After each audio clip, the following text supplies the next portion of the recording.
If we're like all out here trying to like be so independent and we are all feeling like kind of painfully lonely about it, like maybe we don't have to do that. And I thought sharing that story might empower other people to like recognize that they're not the only one going through that experience, which I really felt like I was.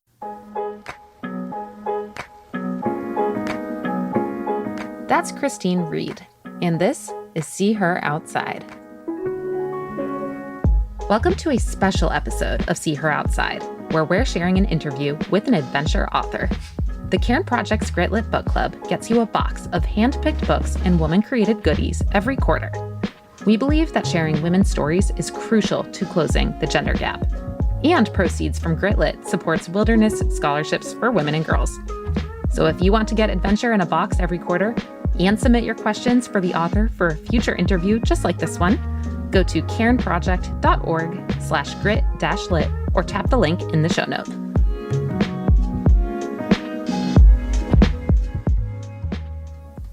Today, we're chatting with Christine Reed, aka Lady Unicorn, the author of Alone in Wonderland. You might recognize Christine from her Instagram account, which is @RuggedOutdoorsWoman. Her honesty and transparency around hiking and health and womanhood are so refreshing to me. I just love how she doesn't sugarcoat the tough stuff. And naturally, that carries over to her writing. Years after she published Alone in Wonderland, Christine came out with a short story collection called Blood, Sweat, Tears. There are 26 stories from different writers about the experience of being in a female body on trail. I liked reading one a night for nearly a month, but today we are getting more personal with Christine. She and I spoke about how she balances adventure with running a business, living with POTS, which is a type of dysautonomia, and how through hiking deepened her relationship with herself. Here we go. Christine, could you tell us a little bit about when you discovered that you belong in the outdoors on an adventure? I think there was like a few points of discovery along the way. I would definitely say the moment that I read about the Appalachian Trail and I thought that is something I want to do was definitely a moment of sort of me discovering the outdoors. Honestly, I don't even know if it was on the AT that I would say I discovered I really felt like I belonged, but I was trying so hard and I really wanted it. But it might have been a little later than that, sort of like finding my place in the outdoor space when I really started to feel like I belonged. Maybe when I lived in Denver, honestly. Why do you think it was that you were out there doing the thing that you had dreamed of, something that most people won't do, and you still kind of feel that? Was it imposter syndrome or something else? I think it was just that it was really hard and uncomfortable. And I think to feel like you belong somewhere, there has to be some amount of harmony experience of when you're just like, this feels right. And I think on the AT, everything still felt so hard that it was hard to say that it felt right. Was that physically hard or mentally hard? Well, both, but I would say honestly more physically. Oh. You know, I was out there, I hiked almost 700 miles and I was still like, every single day is hard. It hurts. I'm fighting against my body and the hills and all the things, you know? Can you speak to what it's like pushing yourself in the outdoors, doing these physical challenges with POTS? And can you explain the background of what POTS is?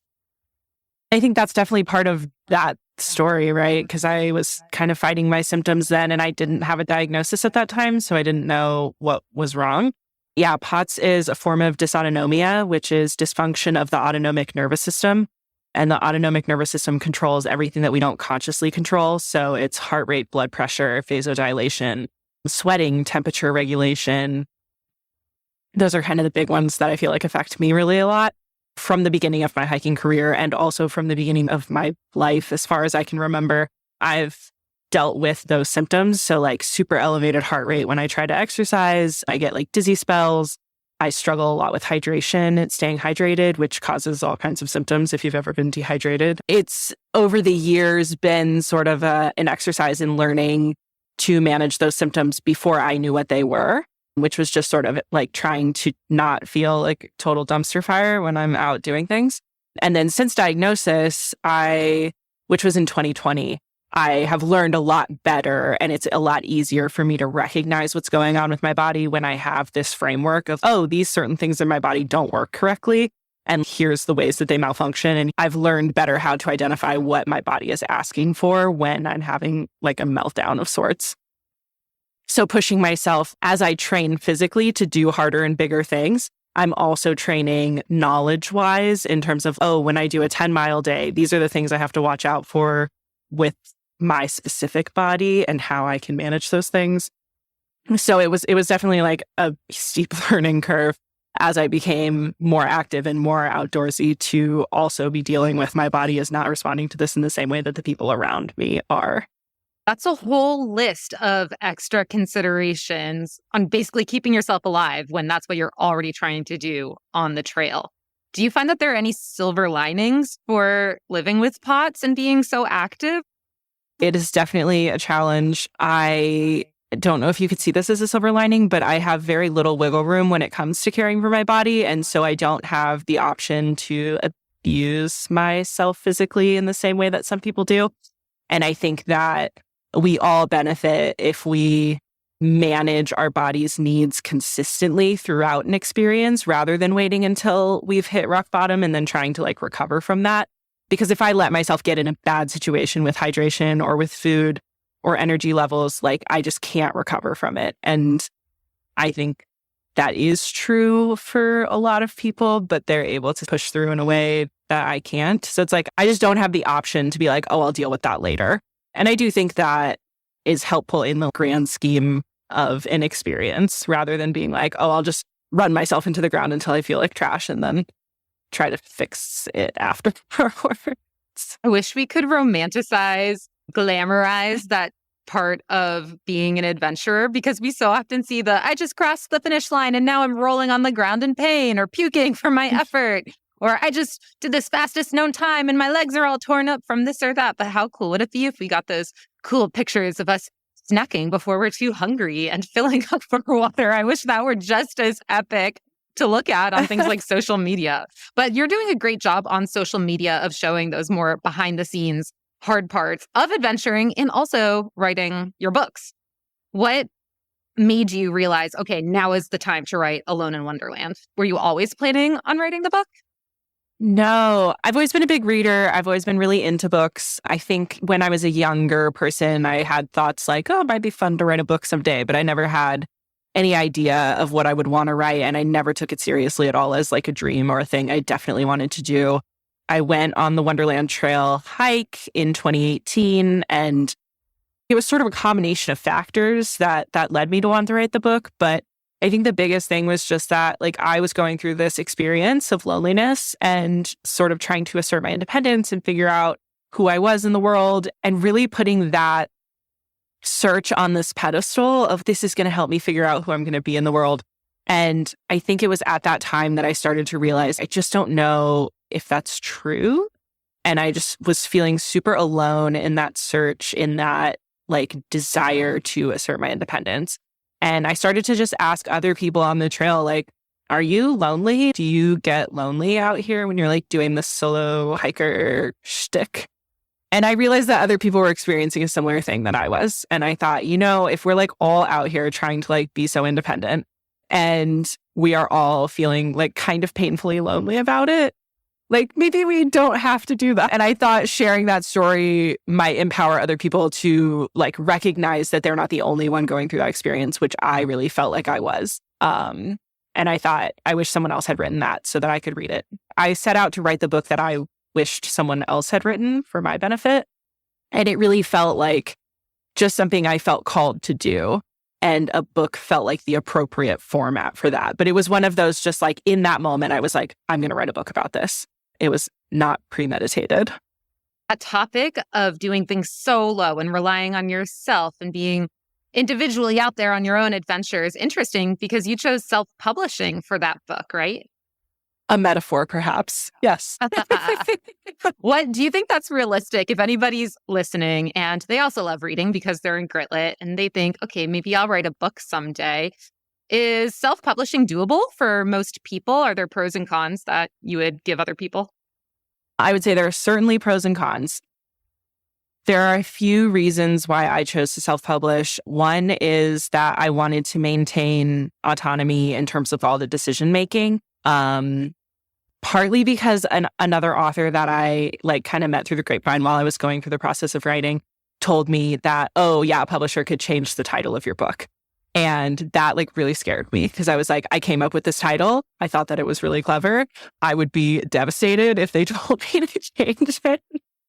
And so I was like very attached to that. And I think that scared me a little bit. But I think also I'm into learning. I'm into process. I have a business degree. Like I really thought the process of publishing a book would be fun.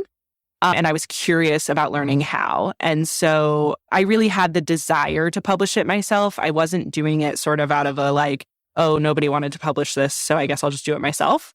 So I really think it depends on what kind of attitude you're going into the process with. If it's something you're excited about doing, and especially if you have a platform of sorts and you have an audience and you know where the people who are going to read your book are and how to reach them, then yes, self-publishing can definitely be for you. If the thought of marketing your book makes you want to crawl in a hole, I would not recommend self-publishing it because nobody is going to market it for you. And honestly, being published by, if you were to get one of the big 5 publishers and like really catch a great book deal, which like congrats if you can make that happen with an outdoors book because it is not easy, then they're still not going to market it for you. Like you're still going to have to do that as a debut author. This is why I'm launching a publishing company. It's called Rugged Outdoorswoman Publishing, and I'm going to be elevating outdoor adventure stories of women and gender expansive folks in the outdoors because I did all the legwork to figure out how to publish a book, and it was a huge hassle. And I recognize that lots of people have amazing stories to tell and even might have great writing skills, and that does not translate into running a self-publishing business. And so, yes, I think it's attainable for anyone. The tools exist. They are out there. But the financial outlay that it requires to really create a quality product, in addition to the very many skills that you kind of have to learn as you go to publish a book, it may just not be everyone's cup of tea or like idea of the fun way to spend 2 years of your life. And so I thought I would love to be that side of the business for people who have a story that they want to put out there. Which was scarier, starting off on the Appalachian Trail or deciding to open a self-publishing company? Oh my gosh. I think I went into both with just like a naive, can't be that hard attitude. So awesome. I love the confidence. Something about just my personality is like I kind of have to approach things with, if all these people can do it, why can't I do it attitude? Otherwise, I would never do anything, right? I don't know. My parents also told me my whole life I could do anything I wanted. I don't know if they really meant that the way I've taken it, but I believe it. If you're planning all these big adventures, you're planning this new company, do you have any tips for balancing those things? You're already believing in yourself. You know it's possible, but both of those take up a lot of time. You're going out on long hikes. You're on the road. How the heck do you run a business at the same time? Woof, it's not easy. This season in particular, I would say I'm drowning a little bit as I took on a full-time job just for a few months to sort of like make ends meet as the next book is launching. And then I'm launching a book right now. And so things are like I sit at a desk and I work 8 hours a day and then I stay sitting at that desk for another like 3 or 4 hours and I continue working. So would not recommend that experience, but sometimes it has to be done. It's about prioritizing and it's about like making choices every day towards your goal. And I will say there have been times in the last few weeks where it's like, when was the last time I went outside and hiked? Or when was the last time that I went for a run? And like my body is just not super happy with me for being more sedentary than I should. But it's a season and it will end soon in a couple months. And then I'll be like a little bit more in balance. I don't know if there's advice other than just make a schedule, stick to it. Make sure you schedule time for the things that are important to you. And if that includes go outside, feel the sunshine, like breathe fresh air. Like sometimes you have to write that on your calendar. Totally. And that's a great parallel to what it's like being active with POTS, right? You have to always be prioritizing, always choosing what is the next best step. I can't do it all. I can't do it all at once, at least. So what do I have to prioritize right now to be my happiest, healthiest self? Speaking of happiest, healthiest selves, your book, Blood, Sweat, and Tears, is coming out. The Cairn Project mission is about getting out to give back, community, connection, and storytelling. How does Blood, Sweat, and Tears relate to the Cairn Project mission? I know this is a hard question, but I know that it does. The collection is body-based stories written by 26 women plus about their experiences on trail. And so the stories are hiking, they're running, backpacking, through hiking. couple mountaineering stories. And really the focus of the project was to share like the physical body experiences and the relationship to body experiences that women are having on trail. And I think that I really wanted to do that because I feel like so many people are allowing their bodies to limit their exploration or their adventures. And like specifically in the realm of every time in the last 2 years that I have been in a women's only space, which we met at Swell, which was a women's outdoor event. Everybody wants to talk about their periods. Everybody wants to ask questions about their periods. They want to know how you're handling your period. They are nervous about their periods. They don't know if they can go backpacking on their periods or like what they're going to do about it. Like it's a really anxiety causing, limiting issue. And I think the conversation around it has been essentially zero, other than in forums online where people say, what do I do about my period? And then everybody jumps in and offers advice. But I'm like, really, other than you and what you're doing with public speaking, I don't know anyone else who is like making this a conversation topic.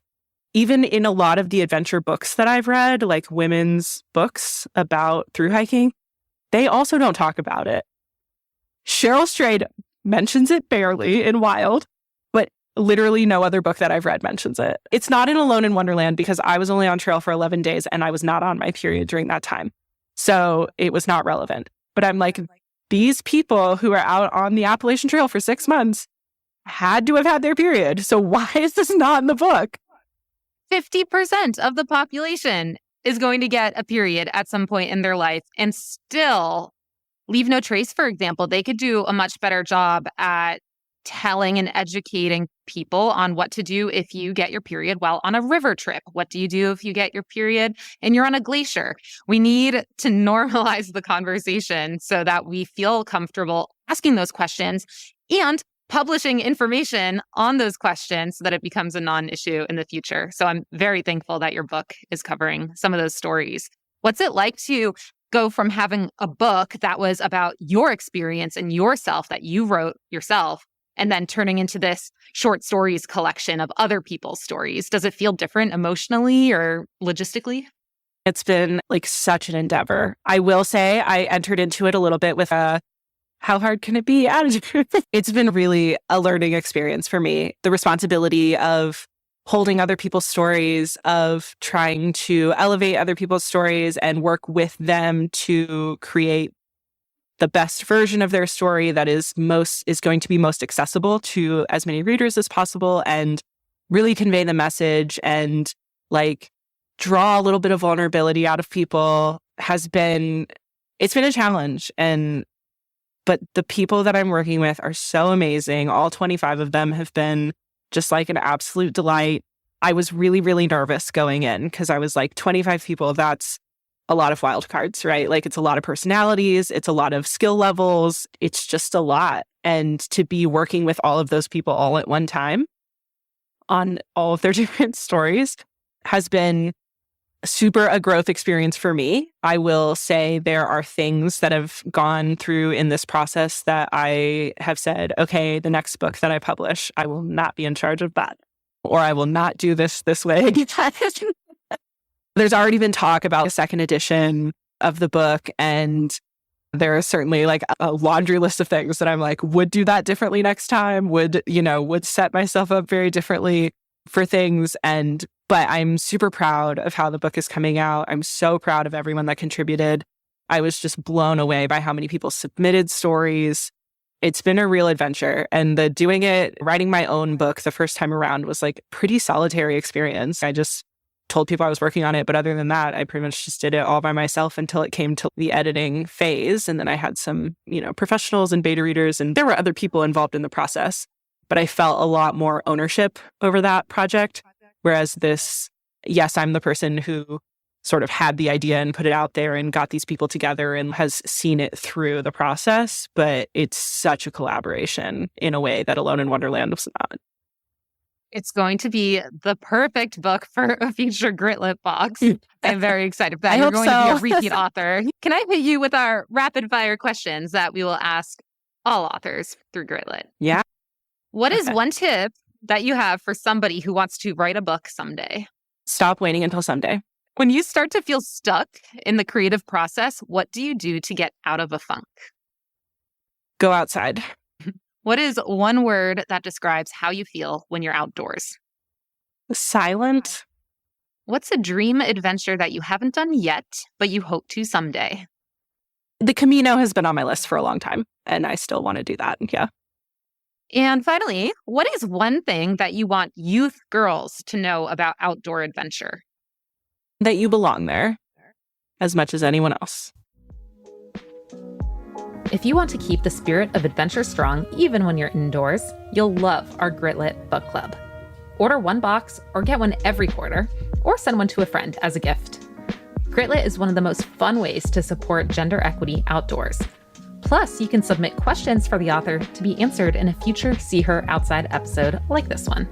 So go to www.cairnproject.org/grit-lit or tap the link in the show notes now.